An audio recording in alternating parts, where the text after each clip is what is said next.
My name is Chelsea Cressman. I am the care coordinator for the Southern Illinois Violence Prevention Project. Today we're going to be reviewing the annual data collection tool. This is very similar to the previous monthly submission tool that we were using, just modified to help compile information throughout the fiscal year, and some slight modifications were made to increase functionality of the tool itself. So some of the modifications that you can prepare for here, we're looking at personalization specific to agency contract. We've added reference lines, quarterly data compilation components, as well as an infograph at the end of the tool, which is going to auto-populate the information to assist with quick references. So getting into this here, I'm going to go ahead and start on the General tab. So here we have the number of new clients. This is going to be specific to that month. So, for example, if we had 4 new clients in July and 10 new clients in August, you will still only include 10 clients for August. Where they will roll over here are the ongoing rows. We need this information to be specific to each month, and I will continue to reiterate this as we go throughout the tool. But at the end, we need to be able to see how many total number of clients were new and served only within that fiscal year. So it's very important that this information is specific to each individual month. Here are some of the quarterly components. So this will auto-populate how many new clients were served in each quarter. Moving on, number of clinicians here, number of case managers, and then the number of staff trained. These will correlate with this narrative here. So if you had 1 staff member trained in July, it would look something like so-and-so was trained in TFCBT on this date. Very brief. It does not have to be extensive, but it gives that data meaning. Public awareness and referrals. Not every agency is required to engage in public awareness activities. However, if you are, or if you do, this is where you'll log this information here. And then the number of people reached through each activity. So how you track this information is up to you. Robin did give a very good example on how she might try and calculate how many individuals she reached through tabling an event. Her example was using raffle tickets, where she would take the first raffle ticket, then after every individual she spoke with, she would either tear off a ticket or hand it to them, and at the end she could then calculate how many people she feels she reached with the SIVPP information. So again, use your own creativity, whatever you're comfortable with. Just try and log that information as best as possible. We have also moved the screenings and assessments to this tab as well. Specific for each month, the total numbers will then correlate with your contract. And the number of referrals received through public awareness activities, unless it's clearly stated on the referral or somebody comes out and tells you that's where they heard of this, it may be difficult to track this information. Just communicate it with me as best as possible, or jot something down on the referral as you fax it in, and we can work together. Again, these narratives here, brief statements explaining what's going on, giving the data meaning. So if you engaged in a tabling event in September, who was there, approximately how many people, and state that you handed out the SIVPP materials. General narrative is specific to your strengths and any potential barriers that are going on. So for example, if we see a steep decline in clients during the summer months, you may jot down a brief statement explaining that to help explain why there is a dramatic change in the data that is being collected. New client demographic, this is very similar. We've added the reference lines here to prevent you from having to constantly flip back and forth, and to just make sure things are staying consistent throughout.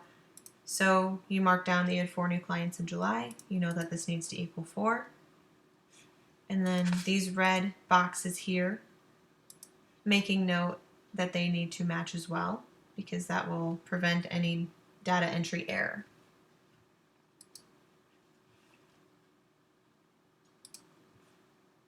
Counseling and therapy. From this point forward, these sheets will look slightly different for each agency depending on what services you are providing. But here, number of new clients, again specific to each month. Ongoing clients will go here. For any modality that you're providing for your populations, so for example TFCBT, if there are 10 new clients engaging in TFCBT in July and 12 new clients engaging in TFCBT in August, August will still only be 12.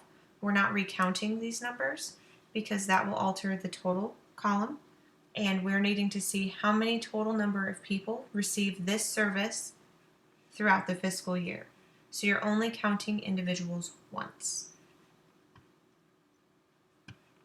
For risk reduction and an increase in protective factors, this here can be monitored through the clinical progress monitoring tool.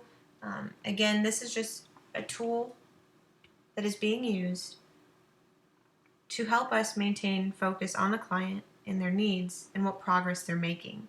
So it's just double checking to make sure that what we're doing is working, and if not, what are we going to do to change it? How we're collecting this data here is if an individual is showing some type of stabilized behavior to where they're showing a risk reduction for a couple weeks in a row, go ahead and include them. But once you include them, you don't continue to include them. Again, we need this total to be the number of clients served throughout the fiscal year who have shown a risk reduction, for example. So if you had 21 clients show risk reduction in July and 23 in August, it would still only be 23 in August, and they're not repeat clients. Okay. These here, again, the self-identified gender. Here's your reference line. These numbers need to match for each specific month. Case management is the beast, so we'll start at the top. How many were new for that specific month? Ongoing here. How many participants accepted and began working with the IFCM provider? How many have an active case management or service plan? How many individuals have met the 24 contacts? We don't repeat clients, so it's specific to that month, and once you've included them, you don't need to continue to include them. You know, and just to explain, so if you had 20, we're looking at the total number of clients served versus how many of those clients received at least 24 contacts. So we really don't want to repeat the clients in these tabs to make sure that we are having accurate data collected. Average caseload per case manager here. How many clients were offered a service referral? This can be internal, external, who was offered. How many clients began a high fidelity wraparound group? But of the clients who were offered a referral, how many attended the initial meeting? How many had 3 or more meetings with at least one referred service? Or who had to restart services altogether? Okay. Of those who made at least 3 or more contacts with a referred service, how many were discharged successfully or unsuccessfully? Completed their 3rd session with the IFCM provider. And then here is the risk reduction and increase in protective factors again. So again, these are included and collected as they are showing some type of consistent behavior, and you can use your clinical judgment to say, I feel like this individual is showing a risk reduction or an increase in protective factor. There's a narrative box if you need to support any of the data collected, and again, the self-identified gender box below. For use development, how many were new for that month? How many were ongoing? And then whatever service you are providing, how many engaged in those services for that month alone?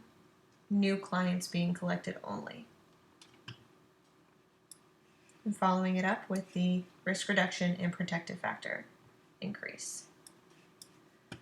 Once all of your data has been collected, that will all auto-populate into this last tab here, the infograph. This is a nice visual aid that can be used as a quick reference guide to see how you're doing throughout the fiscal year, and this will specifically match up with your contract.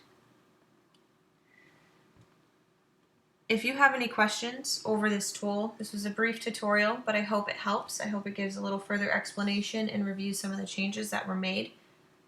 We appreciate all that you do. We cannot say that enough. And I want to thank each of you again for the contribution in helping the youth and young adults in the Southern Illinois region throughout the Southern Illinois Violence Prevention Project. Please feel free to contact me, Robin, Dr. Buckman at any time, and we will help you as best as we can. Thank you.